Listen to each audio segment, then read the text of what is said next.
Il-Kunsill Malti għall-Isport jinsab mobbi pis finanzjarju li ġej mill-passat. Iċ-ċermen tiegħu Luċjano Busuttil fisser kif bilan li s-sitwazzjoni tinbidel edha ssir ħidma b'aktar għaqal u effiċjenza. Eżempju ta' dan kienet il-11 l-edizzjoni ta' Summer on the Move. Il-priorità baqgħet li tul ix-xhur tas-sajf it-tfal u l-ġenituri jingħataw ċans li jipprattikaw xi disċiplina sportiva, iżda sar sforz ukoll biex ma jsirx it-telf li sar fis-snin ta' qabel.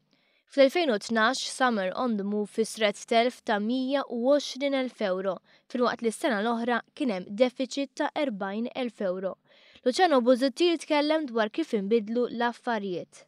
Id-differenza kienet li konna fukati aktar minna studju, minna survey fosna xil-1000 persuna biex naraw li ma disciplini sportivi jridu u qassamna anki l-180 kobġ b'mod li ma jkunx hemm ħela żejda. Ġifieri bdaqra inizjattiva b'team effort kbir għax dan ovvjament mhuwiex xi ħaġa li għamil tajjin jew għamilha xi ħadd waħdu ma' team effort kollu tal-Kunsill Malti għall-Isport.